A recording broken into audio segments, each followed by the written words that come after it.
First things first, there's major spoilers for the Brotherhood questline, so if you haven't finished it, go ahead and do it because it's a really good one. So if you're like me, after you finish the questline, you were probably really curious about the man who decided to betray the Brotherhood. Today we're going to dig into his character together and discuss what might have led him to make these decisions. The first stop in our story brings us to a ship, the Serpent's Wake, sitting in Anvil's dock. There and find a high elf hesitant to enter. The reason for her hesitation to enter her own ship is because her entire crew was viciously murdered and now their spirits are haunting the ship. Inside we find the spirits and the corpses of the brutalized crew members.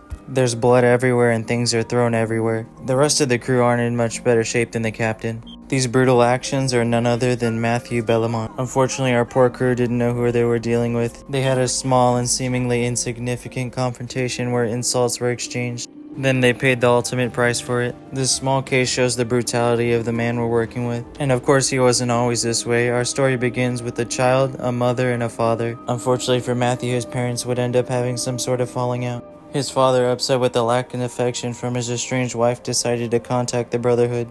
Matthew's mother would end up being killed by none other than Lucien Lachance, the speaker for the Dark Brotherhood. Mathieu would spend his younger years plotting revenge against his father, which ironically would gain him membership into the Brotherhood. This would make it all too easy for Mathieu to plot behind the scenes during the events of the game. Mathieu tricks the player into killing multiple members of the Black Hand. His plan ultimately pays off because it leads to the downfall of Lucien Lachance. He's branded as a traitor and given the proper punishment for it. He even manages to kill 2 more of the Dark Brotherhood members and likely would have finished off the rest if us of the player character weren't there. In the end, he meets his match to the hero of Kavat. Hopefully I brought more attention to you to a pretty interesting character. If you enjoyed, like and subscribe, but most of all, just have a good day.